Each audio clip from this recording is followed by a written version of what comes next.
रानीखेत के इर्द गिर्द एक छोटा सा गांव है, एरारी के नाम से। यहाँ पे रहने वाले अपनी ज़िंदगी की गुज़र बसर खेती बाड़ी करके, कुछ माल मवेशी पाल के, बाड़ा बना के, गाय का भैंसों का, इस तरह की मुख्तलिफ़ काम करके अपनी जीवन की रेखा को आगे चला रहे होते हैं।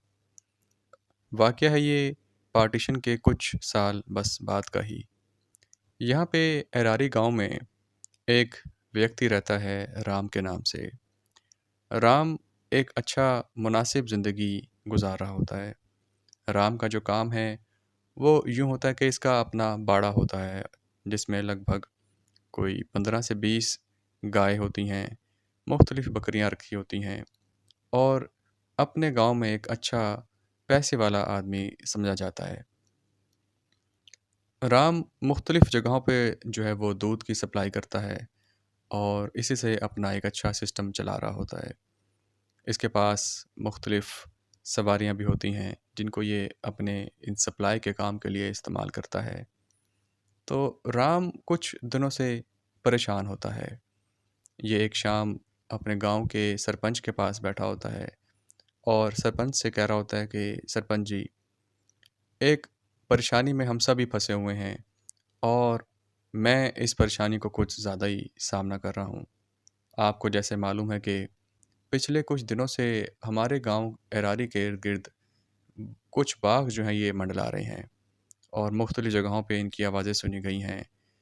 कोई जोड़ा है लगता है और ये 2-4 बार मेरे बाड़े के करीब भी आके हमला करने की कोशिश कर चुके हैं।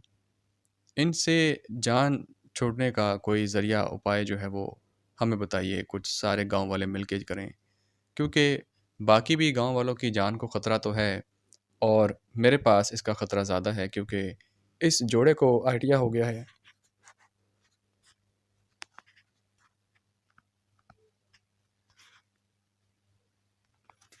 कि इस बाड़े के आसपास, इस बाड़े के अंदर माल मवेशी मौजूद हैं, जिनको ये अपना निशाना बना सकते हैं। तो सरपंच जी राम को कहते हैं कि राम, तुम्हारी परेशानी जो है वो हम सब की परेशानी है और हम सभी तुम्हारे साथ हैं, बल्कि सारे गांव वाले एक दूसरे के साथ हैं। कोई ना कोई उपाय तो उसका हम निकाल ही लेंगे। अब तुम क्या मशवरा देते हो कि इसमें हम क्या अपनाएं? क्योंकि हमारे पास जो है वो कोई ख़ास हथियार भी नहीं, तलवारें हैं, लाठी हैं, सोटे हैं, अलबत्ता कोई ऐसी इनको मारने के लिए हथियार नहीं जैसे कि बंदूक पूरे गांव में किसी के पास मौजूद नहीं है। तो तुम ही कोई उपाय बताओ कि इसको कैसे हम जो है वो मुश्किल को आसान कर सकें।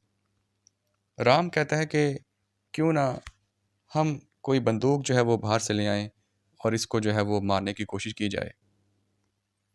तो मुखिया जी कहते हैं कि उपाय तो हमारे पास यही लगता है, लेकिन तुम्हें मालूम है कि सरकार की तरफ से काफ़ी सख्ती भी है आजकल। तो इस तरह कोई बंदूक यहाँ लाने तक अगर पकड़े गए तो और भी मुश्किल में फंस सकते हैं। लेकिन राम कहता है कि कोई ना कोई हम इसका हल निकाल ही सकते हैं। क्यों ना सब गांव वालों से मदद ली जाए।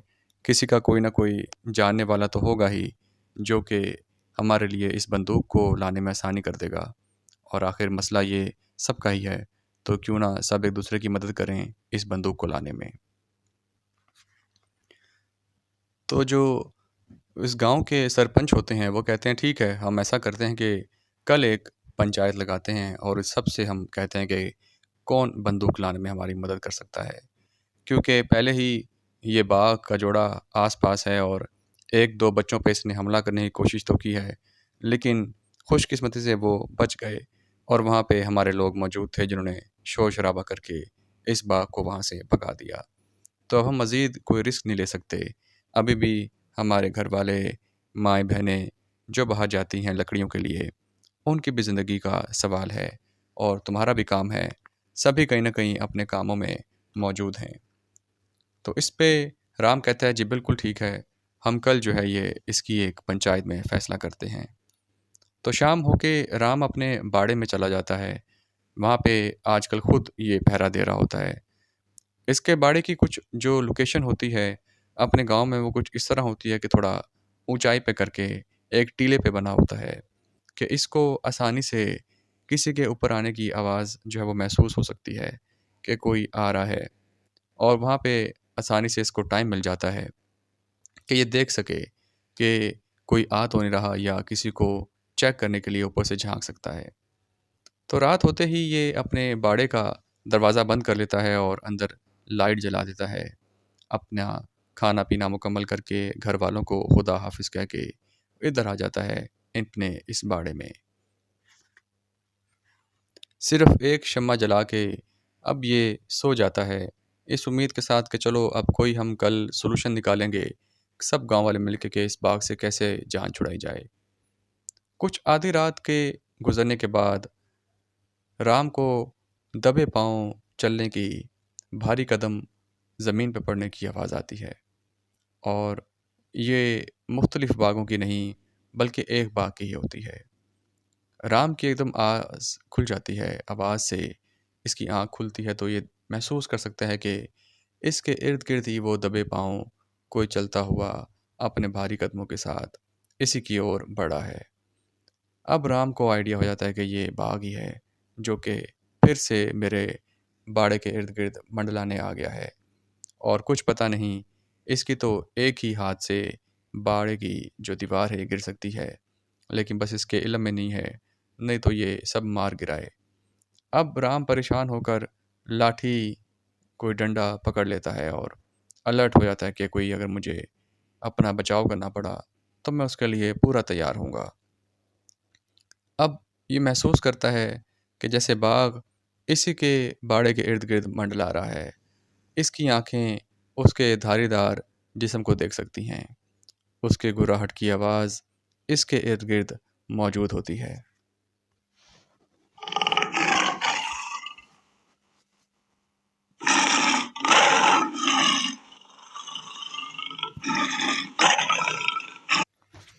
ये आवाज़ें सुन के तो बस राम की जो है वो हवास उड़ जाते हैं। इसके चेहरे पे पूरे जिस्म पे पसीने छूट जाते हैं। इसकी कलाइयाँ गीली हो जाती हैं कि इसको महसूस हो रहा होता है कि जो डंडा इसने पकड़ा हुआ है उसकी गिरफ्त बहुत कमज़ोर हो रही है। इसको समझ नहीं आती कि मैं इस वक़्त क्या करूँ? क्योंकि वो डर जो ये सिर्फ़ महसूस कर सकता था, अब राम के सामने ही होता है। इसके इर्द-गिर्द जितने मवेशी हैं वो भी जो है इस खतरे को महसूस करके हिलना शुरू कर देते हैं, शोर मचाना शुरू कर देते हैं और इसी शोर को महसूस करते हुए जो बाघ है, इसको मज़ीद मज़ा आ रहा होता है कि हाँ, मेरा डर, मेरा खौफ इनको कैसे परेशान कर रहा है और इन्हीं में से एक जानवर मैं लेके भी जाऊँगा। अब राम जो है क्या करता है कि इसके दिमाग में बस एक ही चीज़ आती है, उस वक़्त कहीं न कहीं से इसका दिमाग चल पड़ता है। ये क्या करता है कि जो एक तसला लोहे का अंदर मौजूद होता है खाना खिलाने के लिए मवेशियों को, ये उसको पकड़ के खूब डंडे से मारना शुरू करता है। आवाज़ें उसकी आना शुरू हो जाती हैं ज़ोर-ज़ोर से, जो कि टन-टन की आवाज़ निकालता है और इस ज़ोरदार आवाज़ को ऐसे बजाता है, इतना शोर करता है कि कोशिश करता है कि ये उसको वहाँ से डिस्ट्रैक्ट कर दे और बाघ को वहाँ से किसी भी तरीके से भगा दे इस शोर के साथ। खूब डंडा ज़ोर से चलाता है और यहाँ तक कि आस-पास के गाँव के लोग भी परेशान हो जाते हैं और समझ जाते हैं कि कोई न कोई मुश्किल में है और ये आवाज़ तो राम के बाड़े से ही आ रही है, जहाँ पे राम अकेला है। कोई न कोई मसला ज़रूर है, कोई न कोई वहाँ बाघ लगता ज़रूर आ गया है। तो ये आवाज़ सुन के जो बाघ होता है परेशान हो जाता है। वो कुछ ज़ोर-ज़ोर से हाथ मारता है बाड़े की दीवार पे और वहाँ पे उस जगह जाके राम के पास कोई और ऑप्शन नहीं होती। वो वहीं पे जाके ज़ोर से कनस्तर को बजाता है, ज़ोर से उसकी आवाज़ निकालता है और मज़ीद परेशान होके मजबूर कर देता है बाघ को कि वो यहाँ से भाग सके। उधर से गाँव वाले अपनी-अपनी खिड़कियों से झाँकने की कोशिश कर रहे होते हैं कि राम के बाड़े में क्या चल रहा है। तो वो एक ही दो की जिसकी खिड़की वहाँ निकलती है, वो देखते हैं कि एक बहुत बड़ा विशालकाय बाघ वहीं पे मौजूद होता है और राम के कनस्तर बजाने पे, इस टीन की आवाज़ निकालने पे, अब वो वापस नीचे गाँव की तरफ होता हुआ रास्ते से जंगल की तरफ जा रहा होता है। राम अपनी परेशानी में इस हद तक इस टीन को बजाता रहता है कि बाघ के जाने के बावजूद भी ये इसको ज़ोर-ज़ोर से बजा रहा होता है। इसको यकीन नहीं आ रहा होता, अपने हवास पे इसको काबू नहीं होता कि कब रुके और कब ये आराम से अब बैठे क्योंकि ये डर और खौफ में ऐसा झगड़ा होता है। अब होता यही है कि राम को जब होश आता है कि ख़तरा नहीं रहा और यहाँ पे बाघ अब मौजूद नहीं है और साथ के मवेशी भी आराम कर गए हैं, तो अब राम को भी आराम कर लेना चाहिए, कुछ सुख का साँस लेना चाहिए, कुछ शुक्र अदा करना चाहिए ऊपर वाले का। तो एक लंबी साँस लेने के बाद अब ये राम भी चारपाई पे बैठ के सुख का साँस लेता है, लेकिन परेशानी अभी भी बनी होती है। सुबह तक का टाइम कुछ इस तरह ही उठते-बैठते और चहलकदमी करते अंदर गुज़र जाता है। सुबह होते ही पहली किरण निकलते ही सीधा बाड़े को बंद करके अपना जो रूटीन का काम होता है, दूध का सप्लाई जो उसने देना होता है, वो मुकम्मल करके ये पहुंच जाता है सरपंच के पास और सरपंच को सारी बात बताता है। सरपंच कहता है कि तुम बिल्कुल ठीक कह रहे हो राम, हमने सारी जो रात की घटना है वो देखी है, सुनी है और एक बहुत बड़ा बाघ है जिसने तुम्हारी तरफ रुख किया हुआ है। और सिर्फ़ ये तुम्हारे लिए नहीं, बाकी गाँव वाले के लिए भी मसला है, क्योंकि होता ये गुज़रता उसी कच्चे रास्ते से है जो गाँव से होता जाता है। इसको तो कोई भी रास्ते में मिल जाए, कोई अगर बाहर खेतों में जो है वो नेचर्स कॉल के लिए जाए, वॉशरूम के लिए जाए, तो भी ये उसको पकड़ लेगा। तो हम सबको उसको मिलकर अब कोई सामना तो करना ही पड़ेगा। अब होता ये है कि सरपंच एक पंचायत बुला लेते हैं इसी दोपहर में। सब गाँव वाले इसमें मौजूद होते हैं और इस मसले के ऊपर अब कोई ना कोई हल निकालने का समय आता है। अब जब सारे गाँव वाले अपना-अपना मशवरा दे रहे होते हैं, तो वो एक व्यक्ति की तरफ देखते हैं, प्रसाद की तरफ। प्रसाद क्योंकि बहुत पुराना एक क्रांतिकारी होता है और इसको बंदूक चलाने का आइडिया होता है। प्रसाद की तरफ देखते हैं कि तुम ही कोई अब यहाँ पे उपाय का हल निकालो कि किस तरह से जो है वो हम एक बंदूक ला के इस बाघ को मार सकें, क्योंकि हमारे पास तो और कोई हल नहीं है। प्रसाद कहता है मैंने तो पहले भी कहा था कि साथ वाले गांव से जाके हम एक बंदूक ला सकते हैं और इसको बाघ को मारने की पूरी कोशिश कर सकते हैं। जब हमने गोरों को यहाँ से भगा दिया तो ये बाघ क्या चीज़ है। लेकिन जो ये राम है, ये मानता नहीं है। इसने पहले भी लालच दिखाई थी, क्योंकि जो साथ वाले गांव में मेरा जानने वाला है, जो क्रांतिकारी है, इसके पास पहले की एक बंदूक मौजूद है और सिर्फ़ उसकी ये है दरख्वास्त कि वो 2 बैल इससे इस काम के एवज़ माँगता है। अब इसको राम को अपनी सारी बकरियों को शेर के हाथों खाना तो मंज़ूर है, लेकिन ये कभी भी उसको ये 2 बैल इसके लिए देने को तैयार नहीं, जिसके एवज़ वो इस शेर को मार सके। तो सरपंच जब इस बात को सुनते हैं तो खूब राम को जो है वो डाँटते हैं। उसको जो है वो समझाते हैं कि ये बात तुमने मुझे पहले क्यों ना बताई? तुम तो रोज़ मेरे पास आते हो और कोई ना कोई हल निकले इस चीज़ की बात करते हो। तो अगर पहले तुम्हें प्रसाद ने ये हल बताया था, तो अब क्यों तुम जो है वो मुझे इसके बारे में क्यों ना बताया? सरपंच जो है वो खूब जो है वो इसको डाँटता है, इसकी डाँट-डपट करता है राम की। तो राम आगे से कहता है कि सरपंच जी, मैं तो खुद ये चाहता हूँ कि प्रसाद अब जो है वो अपने उस साथ वाले पुराने क्रांतिकारी को ले आए और इसको मार दे। लेकिन मैं पहले ही मना कर चुका था। अब मुझे शर्म आ रही थी प्रसाद को ये बात वापस कहते हुए कि हाँ, मैं 2 बैल देने के लिए तैयार हूँ। तुम बस उसको ले आओ और उसको मार दो। ये तो प्रसाद ने दोबारा ये बात कह के मेरे लिए आसानी कर दी, क्योंकि मैं इस चीज़ पे शर्मिंदा था कि मैं अब इसको किस मुँह से दोबारा कहूँ। पता नहीं अब ये कहीं 2 बैल के बजाय 3 या 4 बैल ना कह दे। तो प्रसाद आगे बढ़ता है, राम को गले लगाता है और कहता है कि ऐसा नहीं है, देखो हम एक ही गाँव में रहते हैं। हम एक-दूसरे के साथ चलेंगे, तो एक-दूसरे की सुरक्षा कर सकेंगे, आगे बढ़ सकेंगे। तो जो भी दिल में बात होती है कह दिया करो और मैं भी यही चाहूँगा कि तुम्हारा नुकसान ना हो, किसी और का नुकसान ना हो।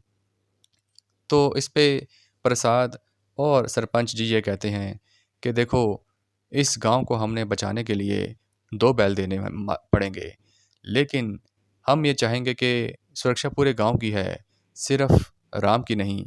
अगर राम हम सब में पैसों के हवाले से अच्छा है, तो इसका मतलब ये नहीं कि पूरा बोझ राम पे डाल दिया जाए। हम इस तरह कर सकते हैं कि इस बोझ को बाँट लेते हैं, क्योंकि सुरक्षा सबकी है। 1 बैल राम देगा और बाकी बैल मिल के गाँव वाले देंगे, वो हम राम से खरीद लेंगे। तो इस पे सारे लोग जो है वो मुत्तफ़िक होते हैं, अपने आप को एग्री शो करते हैं और सरपंच इस फैसले को मुकम्मल करते हैं कि बिल्कुल ठीक है, हम जो है वो इसको आगे प्रोसीड करेंगे। एक बैल देगा राम और एक बैल हम खरीदेंगे राम से, पूरे गांव वाले मिलके। और उस पुराने क्रांतिकारी को, जो प्रसाद का दोस्त है, साथ वाले गांव से बुलाने का इंतज़ाम किया जाए। अब होता तो यही है कि प्रसाद जो है वो अपनी तैयारी मुकम्मल करता है साथ वाले गांव जाने के लिए।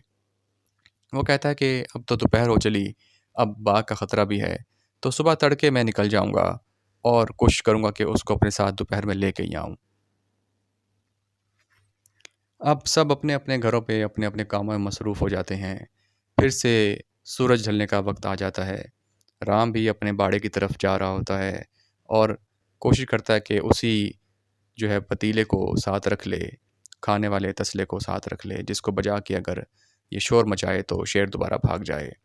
गांव वाले भी परेशान होते हैं कि कहीं बाघ दोबारा आया तो इसी जगह से घूमेगा, गांव से होता हुआ जाएगा। तो सब दबक के अपने घर में और राम अपने बाड़े में रात होते ही बैठ जाते हैं। और कुछ देर बाद राम को दूर से आवाज़, फिर से उसी गुर्राहट की आवाज़ सुनाई देती है कि वो बाघ इनके गांव के इर्द गिर्द जो है वो फिर से मंडलाने के लिए आ गया है। राम पहले ही तैयारी पकड़ लेता है, तसले को और डंडे को पकड़ के, कि अगर मुझे ये ऊपर आता हुआ दिखाई दिया या मेरे करीब आया तो फिर से मैं वही शोर मचाऊंगा, इसको भगा दूंगा। लेकिन राम सुन रहा होता है कि वो गुर्राहट नीचे गांव की तरफ ही घूम रही होती है, कि शायद वो जो शेर है, वो बाघ है, उसने शायद प्लान कर लिया कि ऊपर तो कोई ख़तरा है, लेकिन अब गांव में से ही किसी को उठा लिया जाए, किसी को पकड़ लिया जाए। तो होता यही है कि जैसे ही अभी ये इस चीज़ को सोचता है कि शायद वो ऊपर नहीं आएगा, तो इसको ज़ोर से एक आदमी के चिल्लाने की आवाज़ आती है और बाकी लोगों की भी चिल्लाने की आवाज़ आती है, कि जैसे बाघ किसी को उठा के ले गया हो। फ़ौरन जो है ये किसी डर के बाहर निकलता है, बाड़े का दरवाज़ा बाहर से बंद करके, जो बाहर आके देखता है, क्योंकि ये ऊपर की ओर होता है, तो ये देखता है कि बहुत से गांव वाले मशालें जला के एकदम बाहर आए हैं और इकट्ठे हुए हैं। बहुत सारा शोर वहाँ हो रहा है। ये बगैर किसी डर और खौफ के नीचे की तरफ भागता है और अपनी मशाल लेके उन तक पहुँचता है। तो पता लगता है कि जब वो बाघ इधर मौजूद था, तो एक गांव का व्यक्ति जो कि बाहर टॉयलेट के लिए गया था, उसको बाघ ने हमला करके पकड़ लिया और उसको पकड़ के जो है ये खेतों की तरफ ले गया है। उसके व्यक्ति के घरवालों की बुरी हालत होती है। उसके भाई, उसके चाचा-मामा, ये सब गाँव वाले खड़े होते हैं और बस बेबसी का इज़हार कर रहे होते हैं कि अब हम क्या करें? कि कल तक तो ये बाड़े के चक्कर लगा रहा था, वहाँ से डर के भागा तो इसने अब निशाना बना लिया गाँव वालों को, और उसी वक़्त बदकिस्मती वो बाहर गया था टॉयलेट के लिए और गाँव वाले को पकड़ के बाघ बाहर भाग गया। अब ये सब परेशानी के आलम में यहीं पे बैठे होते हैं कि इनको समझ नहीं आती अब क्या किया जाए। इनके लिए अब यही रास्ता होता है कि किसी भी तरीके से सुबह उसकी बॉडी रिकवर की जाए और प्रसाद मदद करे, तो प्रसाद जो है वो जाए अपने साथ वाले गाँव से और क्रांतिकारी को लेके आए। अब सुबह होते ही ये सब जो है वो परेशान होते हैं। एक टीम जाती है सोंठे, डाटी, डंडों के साथ, आगे निकल जाते हैं उसी जंगल की तरफ जहाँ बाघ गया होता है उस व्यक्ति को लेके। वहाँ पहुँचते हैं बॉडी रिकवर करने के लिए और प्रसाद जो है वो फ़ौरन निकल पड़ता है उस साथ वाले गाँव के लिए, जो कि इनके गाँव के साथ था। उस गाँव में रहता था इसका दोस्त, वो साबका क्रांतिकारी जिसके पास बंदूक थी। प्रसाद का इंतज़ार करते हैं सब कि अब बस किसी भी तरीके से ये दोपहर को वापस आए, तो हम लोग भी सुख का साँस लें और हमें भी राहत मिले। सब गाँव वाले इधर दोपहर में उस जिस आदमी को बाघ ने निशाना बनाया होता है, उसका शव ढूँढ लेते हैं और उसका क्रियाक्रम करके अभी फ़ारग ही हो रहे होते हैं, तो देखते हैं कि पीछे घोड़े के ऊपर प्रसाद और वही क्रांतिकारी अपने काले लिबास में, उसी काली पगड़ी के साथ, क्रांतिकारी वाले एक लुक्स के साथ इनके गाँव में आ जाता है। उतरता है, इन सब से मिलता है। ये सब उस क्रांतिकारी का स्वागत करते हैं और प्रसाद का भी धन्यवाद करते हैं कि तुमने हमारी मदद की। वो देखते हैं कि क्रांतिकारी अपने पास छुपा के वो बंदूक लेके आया होता है, जिसने बहुत से गोरों को भी अपना निशाना बनाया था और इस देश को आज़ादी दिलवाई थी। तो सब उसको हाल बयान किया जाता है, चाय पिलाई जाती है, उसकी सेवा की जाती है और उसको सब कंडीशंस के बारे में बताया जाता है। तो क्रांतिकारी कहता है कि पहला हमला वो ऊपर करता है, जो कि बाड़ा है, और अब उसने दूसरा हमला गाँव में किया है। तो मैं ऐसा ही करूँगा कि तुम मुझे इस गाँव और बाड़े के बीच में जो रास्ता है, वहाँ पे किसी दरख्त पे मचान बना दो। मैं उस पे बैठ के प्रसाद के साथ यहीं से निशाना बाँधूँगा और इसको बाघ को मारूँगा। तो टाइम को बगैर जो है ये ज़ाया किए बगैर वहाँ पे फ़ौरन गाँव वाले एक रास्ते के बीच में बना देते हैं मचान और क्रांतिकारी उस पे बैठ जाता है। प्रसाद भी उसके साथ ही होता है। ऊपर से इसको खाने-पीने का सामान दे दिया जाता है। साथ ही में गाँव के मुख्तलिफ़ जो चौराहे होते हैं, गलियाँ होती हैं, मोड़ के ऊपर शम्मा जला दी जाती है ताकि जो रोशनी हो वो इनको थोड़ी बहुत दिखाई दे और अगर बाघ अंधेरे का फ़ायदा उठा के बच ना सके। होता यही है कि अब ये सारे अपने घर में मौजूद होते हैं। राम भी ऊपर बाड़े में आ जाता है और होता इंतज़ार का वक़्त कि कब ये अब बाघ आए और इसको निशाना बना सकें। वक़्त गुज़रता रहता है, इंतज़ार ये करते हैं और आधी रात को ये महसूस करते हैं कि फिर से गुर्राहट की आवाज़ इनके इर्द-गिर्द आ रही है। गाँव के कोने से होती हुई, गाँव के बीच से होती हुई, अब एकदम से शम्मा उस बड़े से चेहरे के ऊपर पड़ती है, जो कि बाघ का होता है। वो अपनी मस्ती में, अपनी चाल चलता हुआ गाँव में एंटर होता है, तो प्रसाद फ़ौरन अपनी बंदूक को पकड़ के ट्रिगर दबा के निशाना लगाने की कोशिश करता है और कहता है कि अभी जो है वो बेहतरीन तरीके से मौका है जिसको मैं इस्तेमाल कर सकता हूँ। प्रसाद भी चुप होता है, खामोश होता है और हाथ रखता है उसी क्रांतिकारी के कंधे पे कि हाँ, यही वक़्त है, अभी इसको जो है वो फायर करके मार दिया जाए। अब क्रांतिकारी इसको करीब आने का मौका देता है कि जैसे ही ये करीब आएगा, मैं इसको मार दूँगा। जैसे ही बाघ थोड़ा करीब आता है, क्रांतिकारी अपनी बंदूक का निशाना लेके इसकी दोनों आँखों के बीच में एक ज़ोर से फायर करता है।